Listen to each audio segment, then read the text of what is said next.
Hey, what's going on, everybody? This is your boy Al Qualls, host of Guys Talking Sports, and we're back. I know it's been it's been months since 2014, end of 2014, since the last time we spoke. But just let you know that we're back and we're gonna kick things off.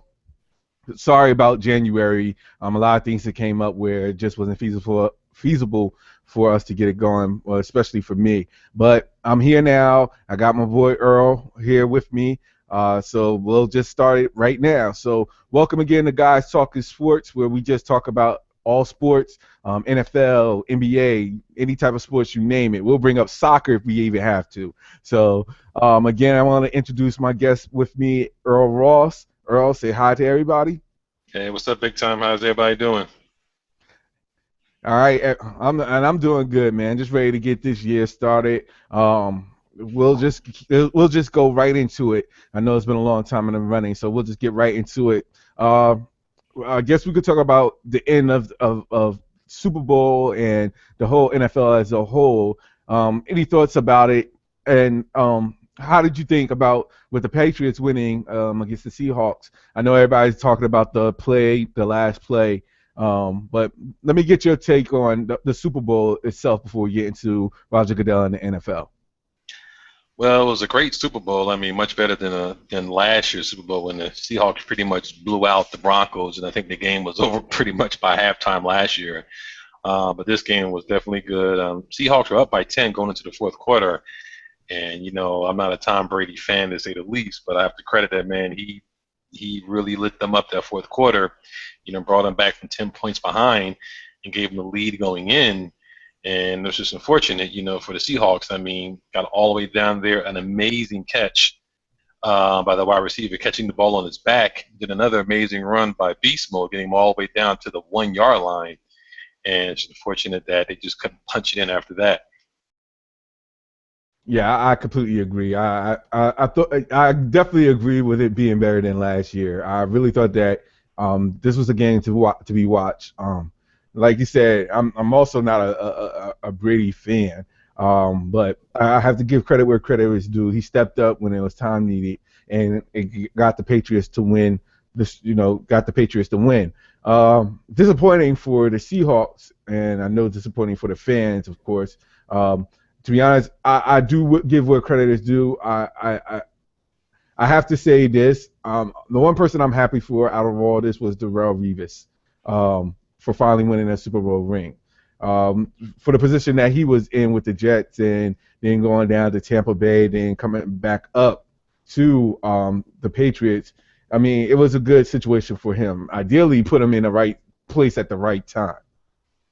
No, it did, and he bounced all around. He had his issues with New York Jets and Woody Johnson, and went to Tampa, which I thought was he just went there for the money. But when he came to the Patriots, him and the other cornerback, right place, right time, and I think that was one of definitely the keys of getting them over that hump into the Super Bowl and eventually winning, because the cornerback position was something that was definitely lacking for the Patriots over the last couple of years, and I think that was really helped them solidify that actual win. Yes, and it's interesting that he's a free agent this year, so we'll see what happens with him, and see how much of an interest is there for him now. So I think there'll be some buzz out there. I mean, I don't know. I mean, the Patriots going to have first crack at signing him, so as long as they don't really lowball him, or if they're going to, adjust the contract like what they normally do, at least make it, seem like we want you, we need you, but we want to adjust it so we can kind of, maybe, load on the back end, bring in some more people, but hopefully he stays with New England, because where's he going to go? Back to the yeah, Jets? yeah, I completely agree with that. Well, it's interesting because he can also go to the Bills now that Rex Ryan is the head coach there. So he could definitely stay. He have his options. I mean, to be honest with you, he could choose from those three teams out of the AFC East. Whoever he chooses, regardless, is going to be it's going to be interesting to see for what he does. But getting back to from the Seattle Seahawks perspective, I mean, everybody's criticizing about the play that really did them in, solidified them to lose the game. But to be honest, you really have to credit that whole fourth quarter on a defense because there was just no way they could for them to be so adamant as being that the best defensive team. They really couldn't do anything to stop the fourth quarter of Tom Brady. No, I mean the one thing that they were getting on the first three quarters, which they lightened up on, was definitely the heat they were putting on Tom Brady. And see anything from the last two Giants wins, you put some heat on Brady and hit him up a couple of times, throws them all off, and he's not that good. And once the fourth quarter, the Heat let down. The front four weren't getting that much pressure, which I was very concerned doing in the Super Bowl. I knew the secondary was going to be lights out, but if you can't get any pressure on Tom Brady, he's just going to pick you apart with the short little dink dunk passes. Yes, I completely agree with that.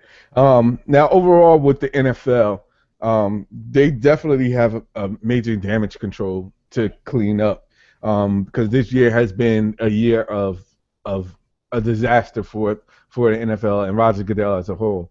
Um, how can they prevent this? How could they make changes so that next year, wouldn't be so? If anything was to happen, it wouldn't be so bad. I mean, you have to think about it. They have to do some disaster recovery to prevent certain things like this happening again. Of course.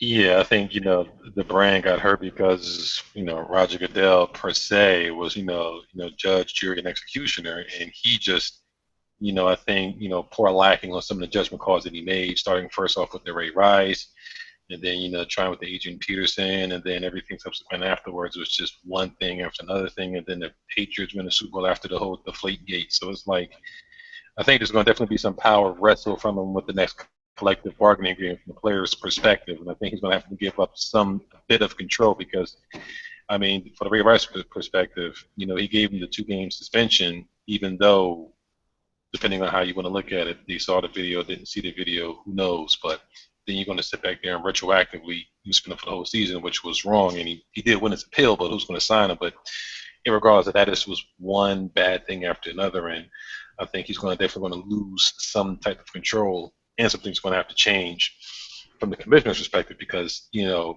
at the end of the day, it's the brand is bigger than any of them, even Roger Goodell.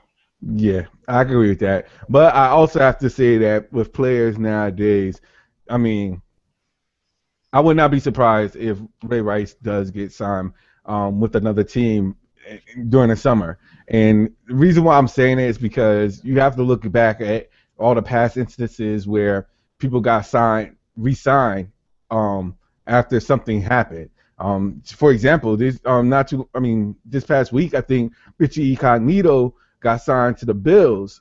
And after that whole bullying thing, debacle in Miami, with Michael Vick, of course, with his incident with, and he was sent to prison and brought back. So, and he's in the NFL. So I would not be surprised if Ray Rice, I wouldn't be not be surprised if Ray Rice gets signed sometime during this summer. I would not be surprised if.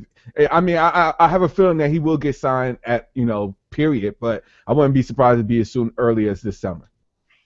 Yeah, I agree. I agree that he's probably going to get re-signed. Whether or not it's going to be this summer or it's going to be mid-season, I don't know. But I think the person's probably going to get signed as soon as he's even readily available. Is going to be Adrian Peterson That because is, because his infraction was bad, but given the perspective from what he did with his own son, and I think he just kind of just went a little bit overboard as opposed to Ray Rice, where he just cocked his wife when she passed out. Someone's going to pick up Adrian Peterson. They're probably a little bit slower with Ray Rice because you're going to have to team's going to figure out is he worth the headache? Just like someone had to figure out was Michael Vick worth the headache?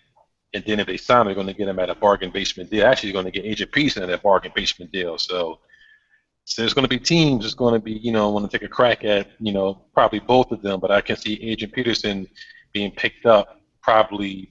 I think April is when he's available to be reinstated. Yeah, I can definitely see somebody picking him up as soon as he gets reinstated.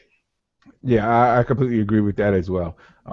That's just, I mean, it's just the nature of the business, basically. And all morals put aside, it's still a business, and teams are still going to try to get the best player that's available, no matter what situation that person has been in.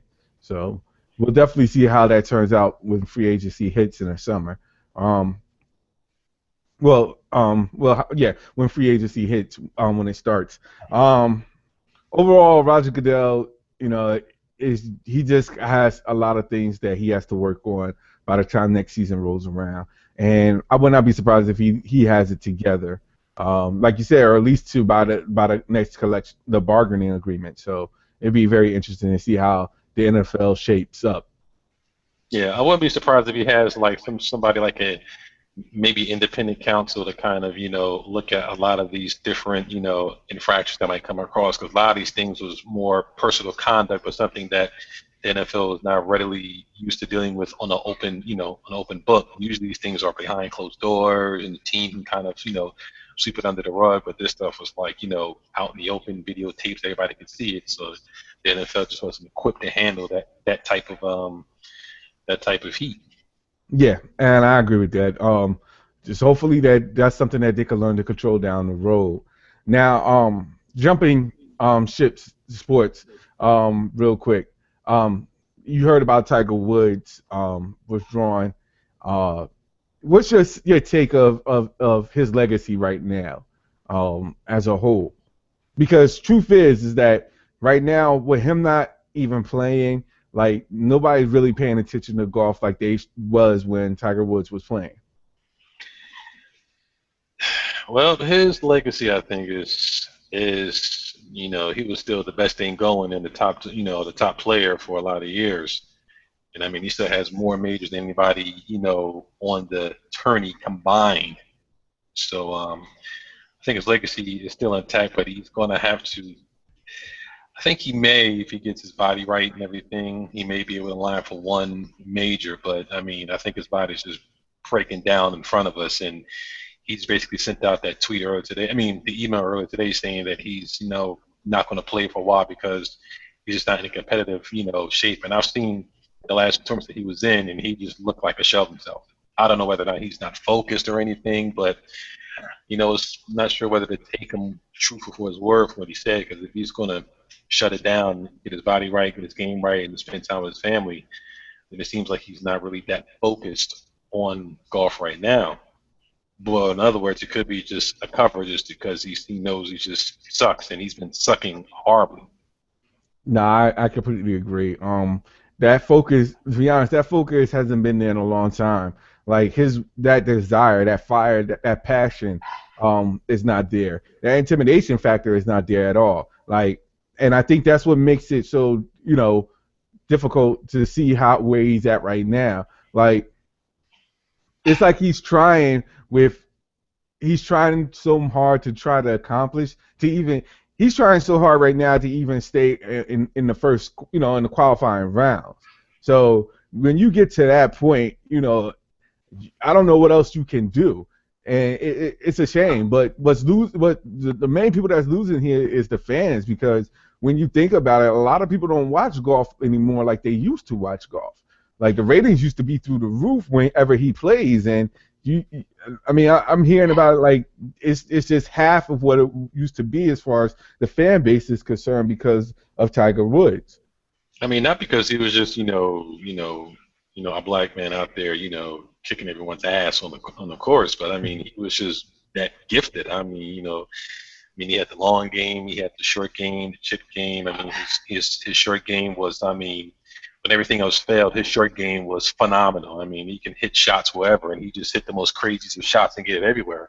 I mean, but since he's well, let's face it, since he had an accident years ago, and then everything came out about all the infidelities with his wife, he just really hasn't been the same. I think he tried to push himself to play to kind of get away from there, but he has not really been the same. And you had a couple of people that kind of step up. You have some young guns. You have Rory, you have Ricky Fowler, and a couple other guys that have kind of been stepping up, in the tournaments that have done pretty well. But there's no one that really captures that magic. I mean, Rory for a second was, then he started falling off. Yeah. Ricky was coming in, then he kind of fell off. Phil Mickelson is, he's middle of the pack sometimes. But even though, Tiger Woods has been out the mix and he hasn't won a major in about, I'm going to say 6 years, 8 years? No, 6 years. There still has been nobody since that time to pretty much step up and claim the throne. And the seat is there for the taking. And that's what makes it so interesting. I mean, to be honest, it makes it more interesting because before it was like, let's see who can dethrone Tiger. But now that Tiger's not in the mix, it's like everybody. It's a wide open free fall, and no one is actually doing what is necessary to take that stake and just say, you know what, I'm going to try to win every major with the and nobody's actually doing that where they're winning two or three majors in a row. It's like you said, Roy was close to getting that, and you saw that built there when Roy was doing that. But after that, it's just been a drop off. Yeah, it's like, I used to watch golf, on a lot of Sundays. He wear the red shirt, come out there, he'll have like a 2 or 3 shot lead, and he just look at the field, and it was like who's going to be second. Hmm. Now it's just like, no one wants to take it. It's like you take it, or you take it, or you take it. It's like, I watched the last tournament this past weekend. It was like, there was a three-way tie going into the final round. It was like nobody really wanted to win it. Yeah, yeah. It's like everybody was playing to lose or to come in Yeah. second. Yeah. So, but it's just interesting to see where he was and where he is right now, and just wishing the best for him for a speedy recovery. Not just for the sake of golf, but just for his mindset. I'm pretty sure he needs to have that mentality back to get to. I mean, to at least find some happiness when it's all said and done. Yeah, I mean, he's got to, before you can get the love, the game, you got to get your house right. You got to get your mind right because, golf is a mental, as much as it's a physical game, is mental. And if your house and your outside stuff isn't in order, it's going to affect your game. And I think it's been affecting his game for the most part the last couple of years. But if you can eventually come back and at least win another major, that'll probably be one of the greatest stories of ever for a guy that was on the top, had the quickest, the longest, and hardest tumble to rock Mhm. bottom, and then comes back and wins another major or two. Yeah, yeah. I mean, to be honest, the way he's playing right now, I can't even see him winning one, or leading at this point. It has to build. I think that's really what's key. It has to build, and he hasn't shown any type of stability where he's going to take a lead or going to at least win. Win a series. So it's something that I would rather him progress slowly, and hopefully he takes his time to get it back to where he was in the past. Yeah, and I think for golf as a perspective, I think I think this is the time where they need to, I guess, figure out who's going to be that next draw in the game. And the person I think is going to be somebody that's not even relevant as of yet right now. I mean, the best thing would be for Tiger to, at least for the golf perspective, to come back, win one, and then gracefully bow out, then have somebody else come up and just kind of take that mantle. Right now, I don't think it's any of the guys out there on the tour. I think it's going to be somebody that's not on the tour just yet. And it's funny because I think that the golf world is waiting for Tiger to come back and actually win. I think that's what they're waiting on. Like unless Tiger says like, you know what, I'm hanging it up. My body can't take it anymore. You know, I just don't see. That's what I'm seeing that the people of golf, like, they're just looking. It's like they're waiting for something to happen or someone to do something, and is no one is taking an opportunity to do something at this point. No, because they're seeing the ratings drop. I mean, they're seeing the purse is still going to be up there, but eventually, if that big draw is not there, the commercial endorsements are going to be there. There's nobody really in there getting people engaged and watching. The purses drop, the money drop, the viewerships drops. I mean, when Tiger Woods was at the top apex of his game, I mean, he tripled the drop for everybody. Everybody was making money, Completely agree. making Completely agree. big money. Completely agree. Well, all right. Well, let's shift gears again. We'll talk more about Tiger somewhere down the road.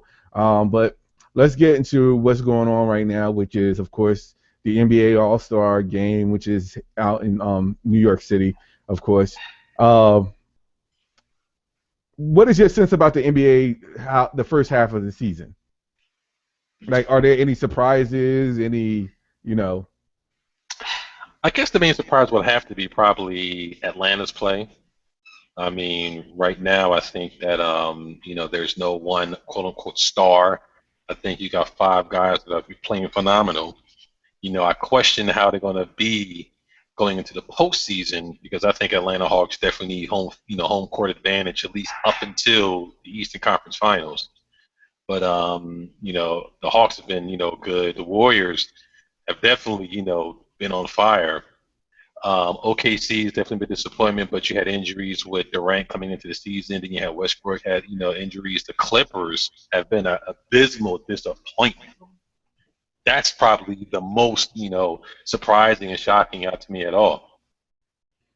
I it's funny that you mentioned that because I was talking with someone the other day about them, and I said, for a season where, with the whole Donald Sterling thing, and you know, I really had support for them, especially last year, of course, when they was in the playoffs. You know, I said, I can understand what they're trying to do, and it's this is all this is going to do is just take them to that next level. Donald Sterling's out of the way. Doc can do whatever now without having that weight on their shoulders. And of course, what Sterling did, I mean Adam Silver did, as far as the whole Sterling situation was remarkable. But I never thought it was going to be this bad with the Clippers. I really didn't. They're lacking a lot of things right now, and I come to find out, just found out that they're the most they're the team with the most technical fouls. and that's Well, and that's shocking coming from a from a team who's their coach. yes, yes. Well, I'll put it like this: any team that has Matt Barnes, they're gonna lead it. They're gonna be right up there with technical fouls. Nothing against Matt Barnes, but he can you can get technical. Every time I see Matt Barnes, it seems as though he has at least a technical foul. That's Yeah, just my opinion. yeah. But And the whole thing with the Chris Paul situation, I got it. That I mean, that was out of frustration. I'm not even the whole thing about it being sexist is completely crazy. It doesn't make sense at all. Like he was saying it out of respect of her being a referee, saying that if this may not be for her, as far as the referee may not be for it, just like anybody. I just found that to be going over the top with people saying what they were saying about him being sexist. It has nothing to do with that. And yeah, and I watched that game and I saw a couple of them technical fouls. I was even looking like, where was the technical foul at? I mean, I was even surprised, and I think even Chris Paul was surprised. I mean, I don't think it was sexist, like you said. I think it was just out of frustration. He just said that, you know, it just might not be, for her. But I mean, if it was a guy, he probably might have said the same thing. And when everyone knows when there's a rookie out there, so you're going to get some people that's going to probably, maybe cut us some slack, but you're going to get majority guy people out there that's going to try to, test them. And you got to kind of, show I'm not no pushover. However, some of the technical fouls, I mean, it's like almost like it was Dennis Rodman out there on the court, and he just looked at the refs wrong, and he got a take. And I thought that was ridiculous. no, I completely agree with that. I was saying the same thing, and I tweeted. I was like, I'm still trying to see I'm like, when one of the techs happened, I was like, I'm still trying to figure out what tech happened. Does anybody got video footage of this? Like, I want to see it. Like, I didn't even see no instant replay of when they got the tech. Like the Chris Paul, I saw it because it showed, but the other technicals I saw, it was just like I don't see it. Where are you where's the proof? I don't see no videos of them actually being a technical foul. So I think it's they're on a downhill, and losing Blake Griffin, of course, that just solidifies them. And I really had them turning, righting the ship, so to speak, to make it to the playoffs. But without Blake Griffin, I just don't see how they can do it. And it's not just Blake Griffin. It's their the front court alone, losing Blake Griffin alone, but DeAndre Jordan can't carry that front court by himself. And he's balling right about now. Yeah, he's trying. Don't get me wrong. Been 20 points, 20 rebounds over the past couple of games, but he cannot carry that load by himself. And they definitely need some type of bring in somebody.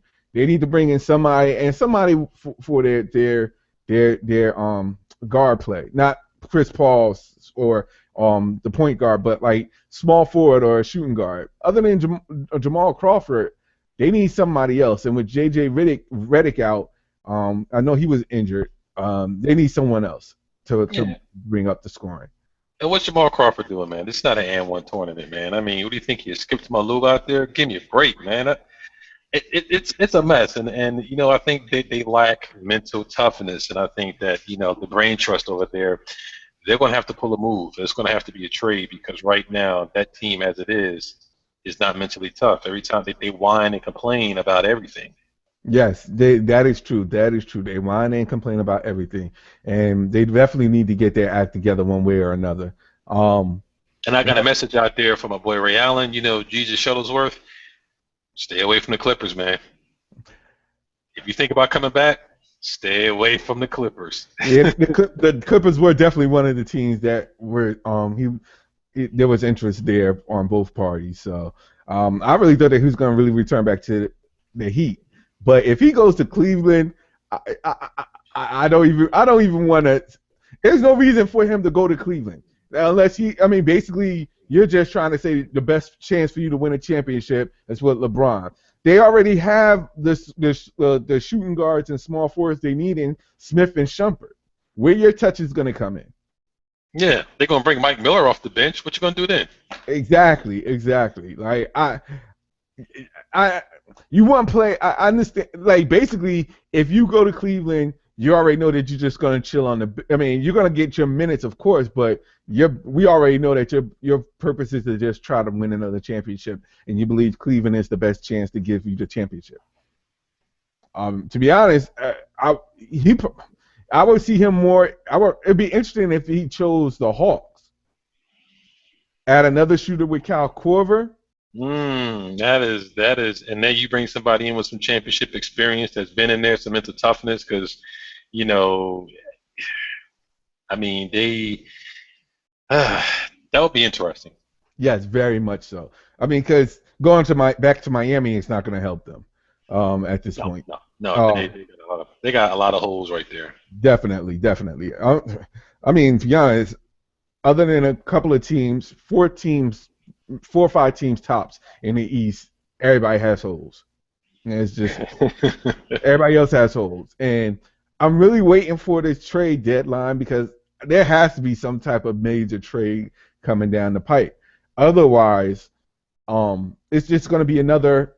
The East is just going to be another the same year over and over again, like five teams and then the rest. You know, Yeah, it's really bad. It's really bad. And unless they do something, and I don't know what, unless teams do something, and I'm not even going to get into the Brooklyn Nets at this point because that's just going to put me way over the top. But as far as the Eastern Conference is concerned, they really need to do something. Now, Adam Silver just said himself that he needed to do, he was thinking about doing a new format in the playoff system to change it up with three division teams and the I forgot how the format goes, but it was something interesting that he said about considering a new format on the playoff teams. really. Okay. Yeah. He said that's something that he would consider. It's something about the three division champions and no, the six division championships, and it's a bracket with the top 10 teams or something like that. And top 10 teams from both with the best records from both conferences, and then just play it down that road. It was brought up, so it's something for them to take a look at. Yeah, I think that eventually it probably will be tweaked to a certain degree, but I mean, yeah, I mean once you get past the Hawks, Chicago, Cleveland, maybe the Wizards, depending on the night. Then who's else out? Toronto, but I'm not a believer in Toronto right now. I think that's just all smoke and mirrors. But outside of that, Who else? Yeah, no, I gave those the top five Hawks, gosh, Hawks, Raptors, Wizards, not in this particular order. Hawks, Raptors, Wizards, Bulls, and Cavs. That's pretty much it. Oh, nope, nope, nope, nope, nope. I gotta give credit where credit is due. Milwaukee Bucks. I have to, Jason Kidd, and I do have to say this. Jason Kidd is a smart guy. I give credit where credit is due.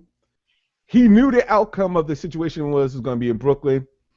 He said it was in for him. Give me the control with Milwaukee. I could turn that team around, and he's doing a good job. I can't even knock what he's done. And I was so upset when he left and how he left. But you have to give credit where credit is due. Milwaukee Bucks is playing good basketball. We're a Yeah. young team, and it's just a matter of time before they reach that next level in the same talk with the Wizards and the Raptors. So I have to give credit where credit is due. Yeah. Um, I never thought that when they brought, bringing over KG and Paul Pierce over there. I never thought that was a good mix at all with Jason Kidd. Because I mean, here's somebody that you was a peer and you competed against a year ago or 2 years ago. Now it's coaching you. That never seemed like it was going to be a good fit. Nah, I definitely agree with that. I'm not gonna go into the Nets because I'm not gonna get into that. But the point I'm making is that the NBA I have to give Adam Silver credit because he's willing to make changes if it's necessary to benefit the NBA, and that's something that I have to agree upon. Now, as far as the All Star game is concerned, um, I'm good. I mean, with the injuries, happening to a lot of the all stars, it's good to see people that are rewarded to be in the actual All Star game. I really thought Damian Leonard should have been in there. I definitely thought that DeMarcus Cousins should have been in there. There should have been no reason why DeMarcus Cousins shouldn't have been voted as an All Star and not as a replacement. Um, I give credit where credit is due.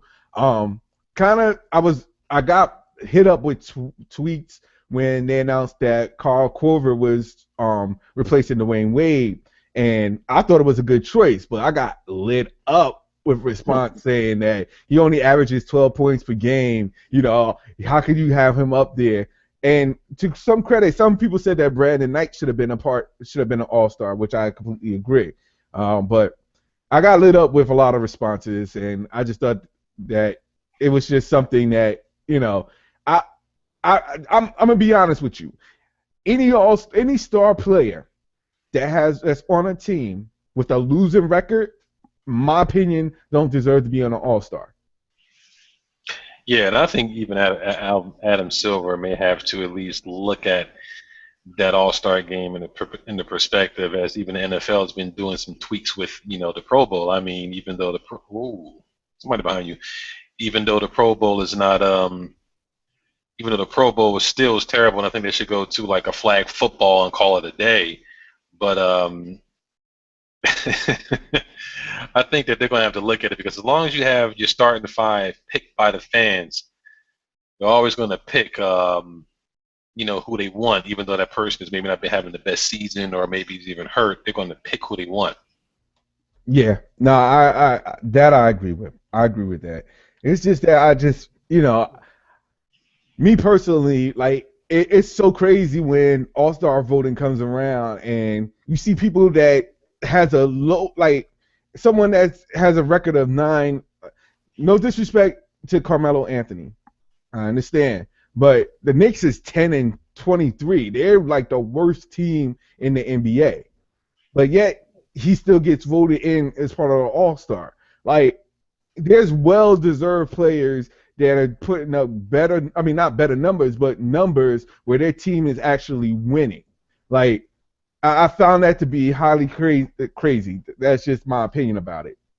So I think they should actually now the model that the NFL is doing, where the fans pick a group of players and then the two coaches pick for them teams. I think in the NFL that still needs to be tweaked because no one's really going that full guns, during the Pro Bowl.